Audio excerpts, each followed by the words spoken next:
After the recent episode of Helluva Boss gave us an awesome look at the deep sea demons known as the Infestors, I thought it would be fun to revisit the hierarchy of Hell as we understand it so far and try to discuss where all these different species exist within it. My name is Deepcut, welcome back to my bedroom I think, I don't know what this place actually is, and don't forget to subscribe. Now, early on in Helluva Boss's release, VivziePop gave an offhanded power ranking that included all the different classes of demons in the show. This of course has Lucifer at the top, his daughter Charlie and wife Lilith just below him, the rest of the deadly sins below them, the Ars Goetia one more step down, followed by the sinners, the general natives, and the imps and hellhounds. At the time she gave us this list, however, we only really knew about the hellhounds and imps with any great detail, but now that we know more about the rest of the species, let's see where they might fit in within a hierarchy. Now each ring of hell appears to be the home of at least one native species, with some rings having even more than one. The sinners are generally treated as the dominant species in the Pride Ring, but the sinners are not actual natives of Hell. There are some theories out there of species existing in the Pride Ring before the humans became sinners in Hell and ran them all out, but some people believe that a native species to the Pride Ring still thrives there today. These would be the cannibals, who exist in the Pride Ring in their own part of Pentagram City called the Cannibal Colony. According to an early has-been hotel worker named Fatis, Rosie had never actually died, implying they were a native to Hell instead of an Earthborn sinner. Fatis was hired by VivziePop to work on the now-lost Alistair prequel comic that had Alistair visiting the cannibal colony, for which Fatis would have received certain information about the cannibals and Rosie in particular as their community leader. With Fatis saying that Rosie never died, it gave the impression that she was born the same way an imp or hellhound or succubus would be in Hell. This makes a bit of sense, considering that the cannibal colony is a community of demons who all have similar forms. While people who are related or have similar experiences on Earth can have physical similarities in their sinner form, such as Angel and his father and brother all manifesting as spider demons in Hell, the cannibals are an entire community, complete with children and babies, giving the impression that they are reproducing in Hell, something these sinners can't do. While a lot of what Fatis said about Rosie did turn out to be true, there has been instances of certain information they gave being misunderstood or just being flat out wrong for one reason or another, so we don't actually know if these are a native species still. Some people theorize that they are a colony of humans who all died around the same time and in the same way, by eating each other. This cannibal colony would have been a place on Earth where the people began to run out of food, possibly during a harsh winter. They would resort to cannibalism to survive, but end up eating each other and just dying out entirely, all going to Hell with the same sins. Being related to each other, dying at the same time, and with the same sin of cannibalism, entire families from adults to children could manifest in Hell with potentially similar forms, making them look like a native species to us from the outside, but with the children just being eternal children who can't grow. Regardless of if they are Earthborn sinners or Hellborn natives, they are an interesting subclass of demons in the show who have gained a large amount of power, it would seem, particularly Rosie. If they are a native species, they appear to be among the most powerful, or really the most powerful outside of the royal elites, having a pretty high-end lifestyle and wealthy community where people are mostly just worried about finding someone to love or someone new to cannibalize. They set up their own community within that of the sinners, made it really nice, and now they just wait for sinners to wander in, where they are known to devour people from the outside who don't adhere to the 1900s style trends. I want to imagine that just below the cannibals, we have the deep sea demons that are believed to come from the Envy Ring, making them the second most powerful natives if the cannibals are not sinners. Now in this case, powerful refers not to the power levels that they have individually, but the quality of life that they have in Hell because of the power that they have amassed as a community. Like the cannibals in the Pride Ring, the citizens of Envy appear to live a very comfortable lifestyle in a world where most people are struggling just to get by.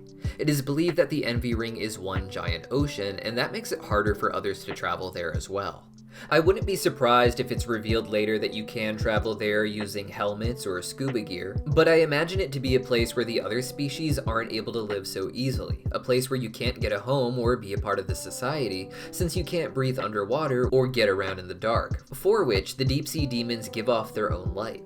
The Envy Ring is also linked to the Envy app on Blitz's phone. Each app is modeled after one of the sins of one of the rings, and with the Envy app, it's a clear parallel to TikTok, which was known to prioritize videos from upper middle class lifestyles, and it became an app that had a large focus on presenting that lifestyle to everyone else. All in all, the deep sea demons seem like they get to live a very comfortable life in a ring where they are in control of their own community, with work that allows them to go up to Earth and feast off the emotional suffering of humans. While speciesism may be a rampant problem in Hell as a whole, the deep sea demons are more prone to this than the others, it would seem, already thinking of themselves as among the elite of the native species, looking down on other species like the imps, who they call fire toads or even filthy Rathians. Just below the deep sea demons, I think would be the Succubus of the Lust Ring. It was a toss-up between the Succubus and the Baphomets of the Sloth Ring because both seem to live pretty good lifestyles overall. The Baphomets on the surface seem to live a better life than the Succubus, but their entire society seems to be addicted to pharmaceutical drugs, with the Baphomets becoming the primary consumers of the pharmaceuticals that they're supposed to be getting the rest of Hell addicted to. While the medical industry and Sloth Ring as a whole looks luxurious because of the money they bring in with their industry, the Baphomets are basically born to live in a drugged up stupor so that they can spend long hours working at hospitals. The Succubus, on the other hand, aren't tied down in the same way that those Baphomets are, and in fact are almost a celebrity species like the deep sea demons on the Envy app.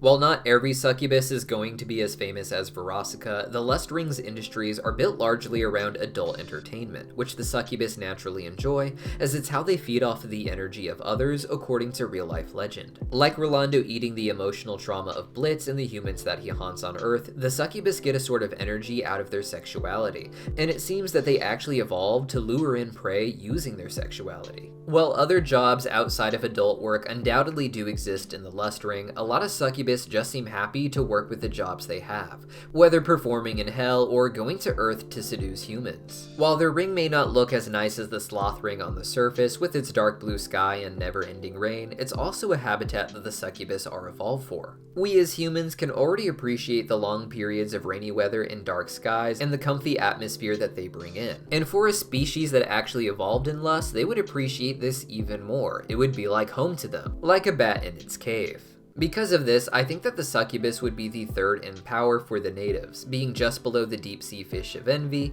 with the Baphomets being just below the Succubus at number 4. As we get closer to the bottom of the hierarchy, I would begin to place species like the loan sharks of the Greed Ring. We see that greed is a place where there is a wealth disparity, with most of the poor being imps who immigrated from Wrath, it would seem, and the wealthy being the loan sharks, though they will employ imps like Crimson and make him rich in order to get an in with the imp community, in order to give them their high interest loans. The loan sharks likely make up the majority of these nice homes that we see, but that isn't the same as having a nice life. While I'm sure loan sharks love being a mob that gives out loans that are impossible to pay back, that does come with the possibility of violence from the people you give those loans to and arrest from the government, with the Greed Ring seeming to have a thriving prison industrial complex. It's a ring where you're constantly at war with the poor and even with other mobs, it would seem, and even Crimson's son Moxie would end up in jail while trying to rob a bank, so no matter how elite you think you are in greed, you're never really safe. Just below the sharks, also in the Greed Ring, I think I would place the Dinosaurs. The Dinosaurs are an interesting species of demon that we mostly see in the background of greed, with subspecies like pterodactyls and triceratops. Yes, I know pterodactyls aren't actually dinosaurs. Yes, everyone else knows that too. You all know what we're talking about when we say dinosaurs. Anyways, these dinosaur demons don't seem to have the luxurious lifestyles of the sharks and likely are in the same camp as the imps in the Greed Ring, being the workers at the factories we see in the background